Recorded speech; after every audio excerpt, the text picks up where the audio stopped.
show. Thanks for coming to the show, and thank you for joining us on, I don't know if we have any church-going folk here, but it's Holy Thursday. I'm Father Jimmy.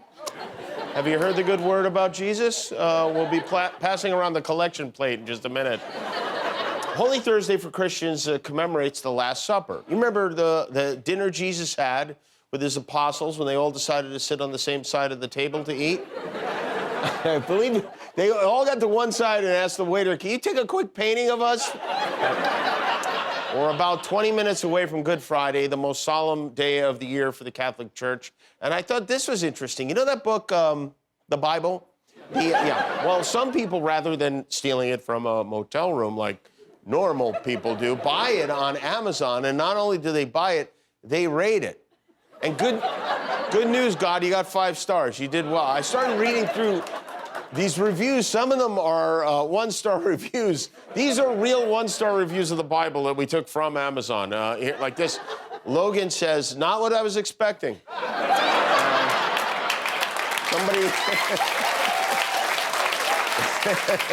Someone named Dennis writes, too large to handle. I did not realize just how big the book was. A lot of information I didn't need. Randy's review says, very boring, wouldn't read it again. Kind of dragged on. I was really waiting for the Jesus to die part, but it was kind of anticlimactic. A lot of family history that I can't keep up with. Lots of plot holes. The book is a mess. Randy's going to hell. This is from Robert. Noi good. I was very disappointed. Made in China. Bradley says, does not have all the answers. I was told this book had all the answers, and yet I still don't know who killed my dog. And finally, Friendly Neighborhood Teen says, hate it, I'm switching religions. So may the Lord have mercy on these reviewers. They know not what they do. President Biden's planning to spend his holiday weekend at Camp David. Yesterday, he extended the COVID national emergency declaration for another 90 days. At this point, COVID is like the Bachelor franchise. They announce a new variant before the old one's even wrapped up. But all the declaration means is that Americans will have access to COVID-related health care and tests if we want it. But Republicans have been urging the president to stop extending the emergency period so we can create a new, even worse emergency, maybe one with blisters this time. Meanwhile, Donald Trump is bored. Donald Trump is doing a lot of interviews. Al Capone dialed into Hannity last night, and you're not going to believe this, he's still going on about the election. Had we won this election, which we did... Well, hold on a second. Had we won this election, which we did. He's so out of it, he's forgetting to lie now. But go on, get to the part where no bad things would ever happen if you were still in charge. Had we won this election, which we did, had we been put in place or left in place, we would have had absolutely... First of all, we wouldn't have had the Ukraine situation with Russia. We have inflation, wouldn't have happened. We have Ukraine, wouldn't have happened. You'll probably have Taiwan. That would never have happened. None of this stuff would have happened. Had I won this election that I won. If Donald Trump was president right now, he'd be throwing rolls of paper towels at Ukrainian refugees. He also, even though we now know without a doubt that Putin is a murderer and a war criminal and as bad a human being as they come, even though we're on the precipice of nuclear war with this monster, Trump cannot stop bragging about how well he knows the guy. When I look at what's happening, it never would have happened under the Trump administration, regardless of strength one way or the other. I knew Putin very well. Almost as well as I know you, Sean. You both see me naked, and it's a beautiful thing. There are body bags on screen. He's bragging about the dudes he knows and how well he knows them. Hannity, for his part, keeps trying to get Trump to say the right thing. Last month, when Trump called in, after he called Putin smart, Hannity asked him, he said, you recognize he is evil, do you not? Trump had no comment on that. And so again, last night, Sean tossed him the softest of balls, and once again, he whiffed bigly. I asked you the last time you were on whether you think that this is evil in our time. Do you believe this is evil in our time?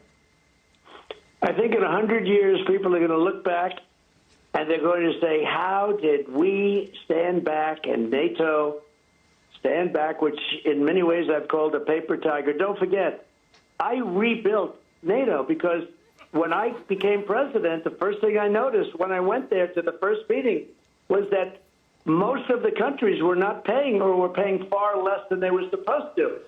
He seems to think NATO is like a golf country club. Like, some of the members weren't paying their dues. I doubled the greens fees. I wonder if he even knows what NATO stands for. Maybe he thinks it's short for Sharknado? And again, he would not call Putin evil, and instead turned our collective attention to what Donald Quixote believes is the #1 problem we face. Today, I saw a big story that there very millions and millions of dollars are being charged on windmills because they're killing eagles.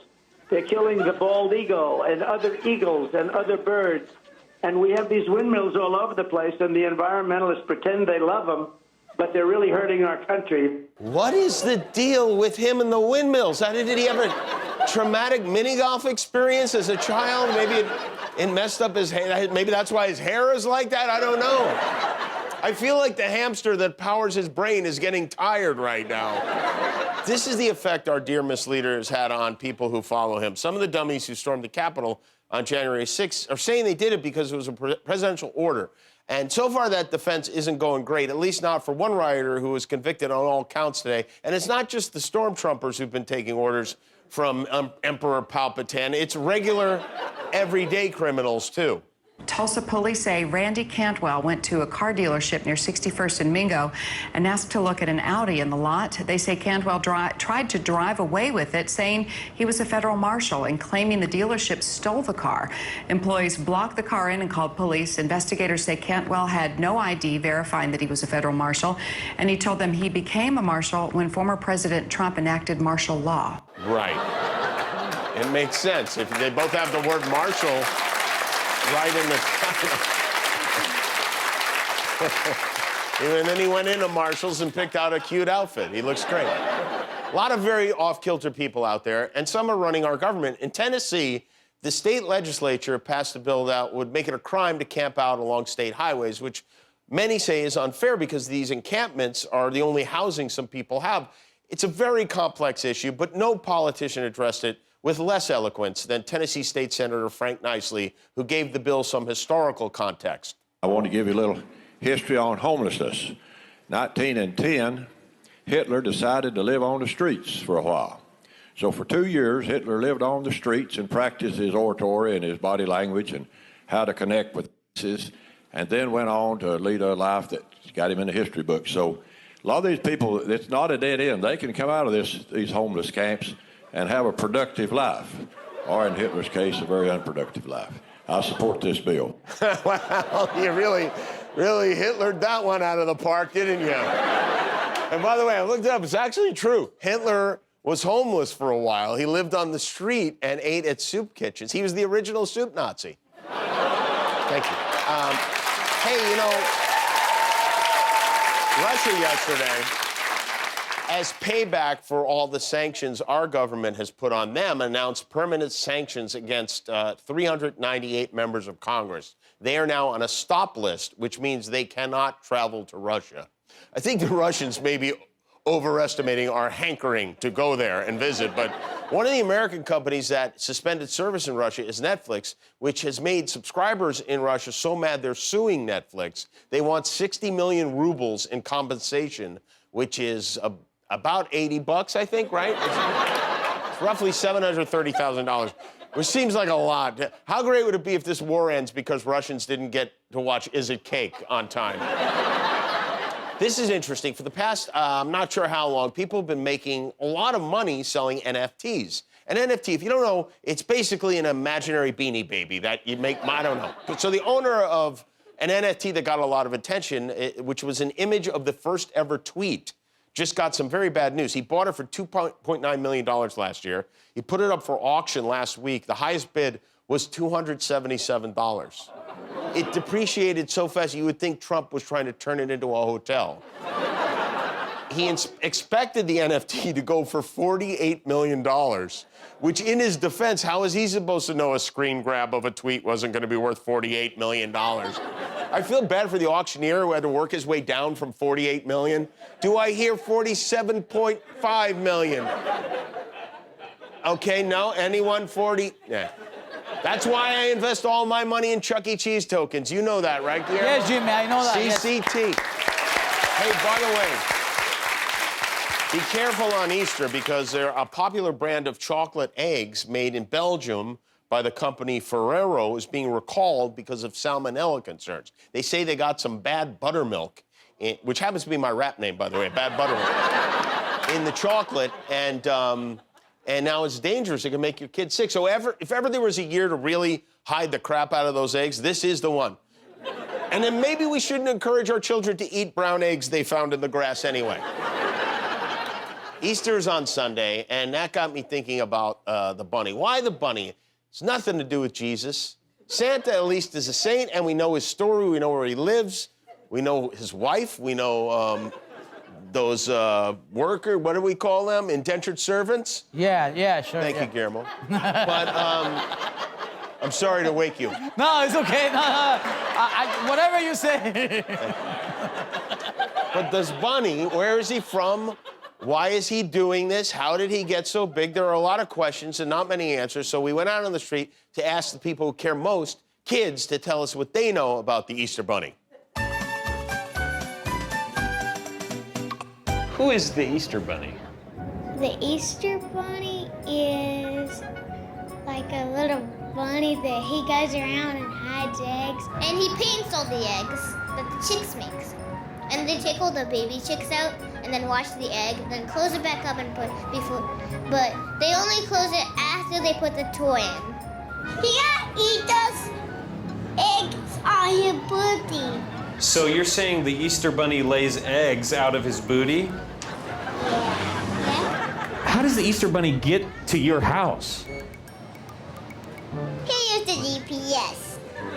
How does the Easter Bunny get around the entire planet in one day? He tried to catch the tooth fairy. He catches a ride with the Tooth Fairy? Yeah. Do we know where the Easter Bunny lives? From Easter Island. In Mexico? Florida. Do you want to say something to the Easter Bunny? Yes. What would you like to say? I want some chocolate. Please make the prices cheaper for when we take pictures with you, because it's like $40 when we have to take pictures at the mall. Well, I think that's all the questions I have for you, except what is the Easter Bunny's connection to the death and resurrection of Jesus Christ? What does that mean? Wait, what? I don't know. Yeah. Oh, I know. I think it was because that happened in spring and that's what bunnies are. Who is the Easter Bunny? My dad. Your dad is the Easter Bunny? Yep. We've heard that you might be the Easter Bunny. Can you confirm or deny this? Thanks to Amazon.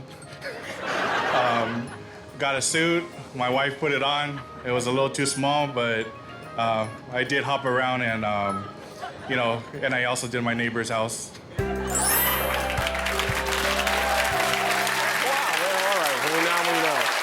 Hi, I'm Jimmy Kimmel, and this is the Internet. I made it myself. Hit subscribe if you like it.